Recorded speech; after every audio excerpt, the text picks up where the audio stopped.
Well, hello one and all, welcome to Seen Through Glass. You find me in Italy in my Ferrari 360 Challenge Stradale. Driving this car in this country, it just feels right. It's not to say it doesn't feel right in other countries, but yeah, this car feels at home here. People really appreciate it. I've had so many thumbs up and go, go, go, and it just makes me smile even more than usual when I'm behind the wheel of this thing. Anyway, I'm not here to revel in the glory of this car. I'm actually here because I've had an invite from Ferrari. It's not to check out my restoration of the Stradale, although I have been asking various Ferrari representatives for their thoughts, and actually they've all been giving it a thumbs up, which I've been a bit surprised by, because I kind of expected them to be like, it's not that easy, or you should have brought it here to the Classique department. But actually they've all been like, oh, it's really nice, so that's made me happy. But no, I'm here, as the title would suggest, to check out the new Ferrari Roma. Although it's not called a Roma anymore, is it? I guess we'll get into that later. Now, this event has been kind of, shrouded in mystery and intrigue. The invite came through and it just said, join us for an exclusive unveiling of a new Ferrari model. I had to sign endless bits of paperwork, basically declaring that I wouldn't tell anyone that I was coming and I wouldn't post that I was here till a specific date and time. When we went to a technical briefing yesterday, we had to kind of give our phones away. We were hermetically sealed in this room with CCTV cameras. It kind of felt like Squid Games. Pretty sure some of the Ferrari security guards had guns. Can't verify that, but it felt that way. And now we're on our way to a sort of studio where we're not even allowed to film the car ourselves. We go in and Ferrari camera people will film the content for us and then send it to us a few hours before this global press embargo lifts. If you don't know what an embargo is, it's a date where all media can release their stories. It's a name of fairness, so that no one can get the sort of exclusive. So I get it, it happens all the time, but it's a slightly intense way of working. But look, I've never been scared to share my honest thoughts and opinions, and especially to Ferrari. So yeah, I don't think I'm going to feel too much pressure unless mid-flow the camera person just puts their camera down and goes like, Then I'm like, oh, I'm sorry, I was joking, I love it. Anyway, so yes, off we go. Let's go and find the studio and check out this new Ferrari Roma, which is the Amalfi. We're going to check out the Amalfi. It's not called the Roma, even though it should have been. Anyway, off we go.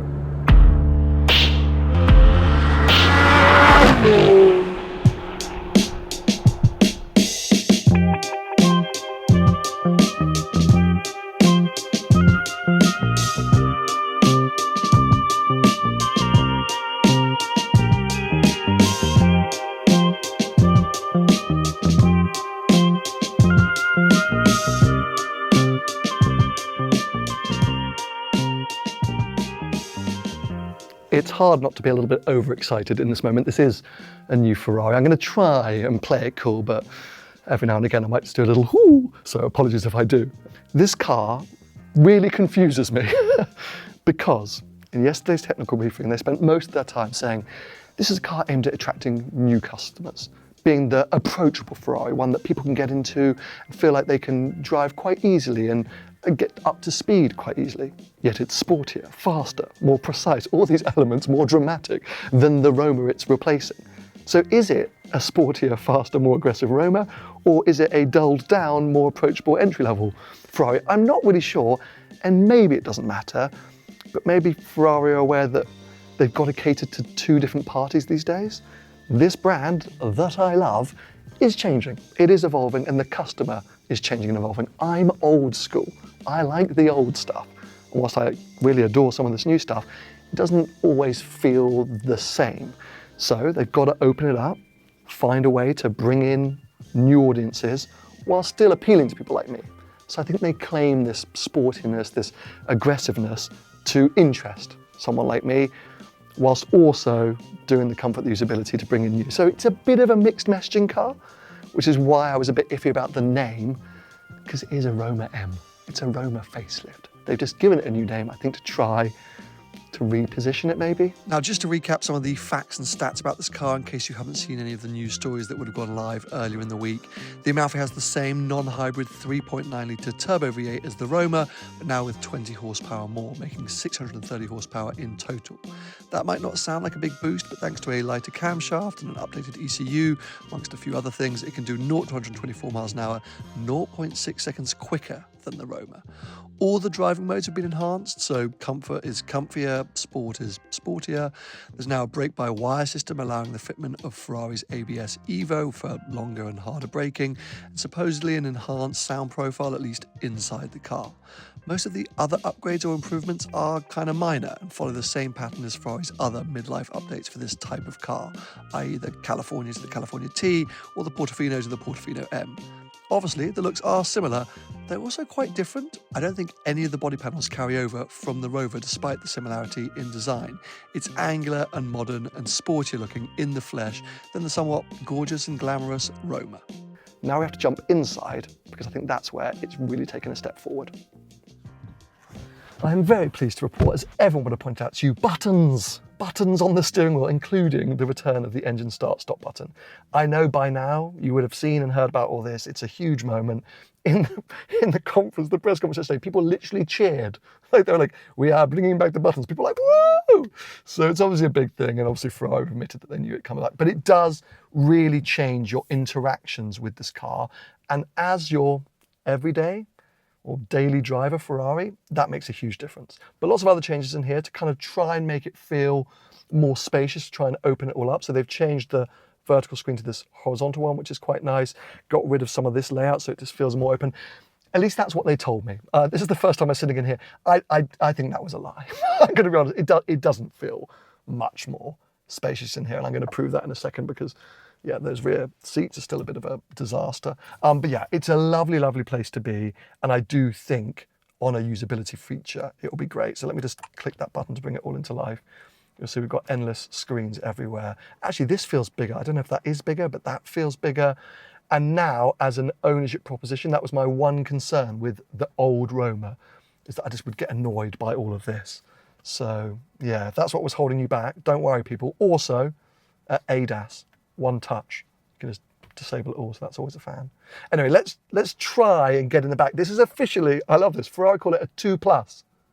No, not a 2+2, just a 2+. It's like the non-SUV puro-sangue. They come up with these terms for their own cars that don't quite add up. It's the fact that it's a bench. No one can really get back in there. But I'm going to try and get in the back and see what happens. So ignition off, and let's figure out. Cameraman, I don't know if I should be at this side or that side. Let's work it out.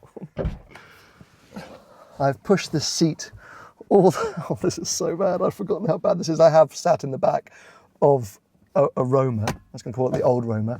They do have cutaways in the seat, so you can get your knees around the side. But yeah, 2+. I think arguably you could have children back here. They did claim that, you know, it can be a family car, but you can't, as I've proved, have baby seats, even though there are ISOFIX points. It just doesn't work because of the height restriction too. And I guess if you're a short driver, you could put mates in here for a very quick run to the coffee shop. But I think, like, being realistic, you can't think of this as a 2+2, which is why they don't call it a 2+2, to be fair to them. Which I'm just like, maybe they should have just put a bench back here for bags, like in old 550s, 575s, things like that. It would have almost been more practical, and then maybe they could have opened the cabin up. I'm being pernickety, I have to be, because as I said at the beginning, it's a new Ferrari. Fundamentally, I love it. I'm just looking for things to just poke holes in. Yeah, so unfortunately, whilst they have supposedly increased the feel of the space in here, it's still quite impractical. For me, we've come round to the rear because this is my most important or favourite feature, is the new and improved active rear wing. Previously, it was this flap here that would pop up at high speeds, and I despised that. I think on the original launch, I gave Ferrari like a hard time as to like, why have you put this deployable wing? There should never be a wing on a Ferrari, all this kind of stuff, because I just thought it was ugly. But now it's this flap here, which has 2 stages of being raised up, and it's just a neater, sharper look, so I'm a huge fan of that. I can't quite work out how I feel about this car. Fundamentally, I sort of like everything about it because it is an improved Roma, and the Roma was a great car, if anything, overlooked, because it's the entry-level Ferrari, falls into this weird bracket where collectors buy it because they buy everything, or they're sometimes required to buy it to get special models. I'm just checking that the Ferrari security man's not reaching for his sniper rifle. So that means that they hold them for a short amount of time and then sell them when they've got their special car. So the market gets flooded, the values go down, so it gets overlooked. It looks like it's not appreciated, but if you actually go and drive a Roma, it's spectacular. And in the UK, getting them for 130, 140 grand, what a thing. And this is going to be theoretically a better one, a little bit more horsepower, a little bit more sporty, a little bit more usable. Forget the ADAS and things like that. It's non-hybridized, but still that great V8 engine. I love that Ferrari are committed to still developing that engine. 250 grand new here in Italy. Yeah, it feels a little bit sharp, but that is what? 150 grand less than the Dodici Cilindri, which is the only other sort of front engine GT Ferrari. I mean, I think it's all good news. I can't work out if when we get behind the wheel, it's going to be maybe a little soft. It's hard to understand from the messaging. Is it sportier or is it more accessible? We'll find out when we get to drive it, which is why I don't tend to do these studio shoots, because I just want to know what it feels like. But initial impressions are big win. I love the design of the front. I love the design of the rear. I do like the updated interior and all the tech.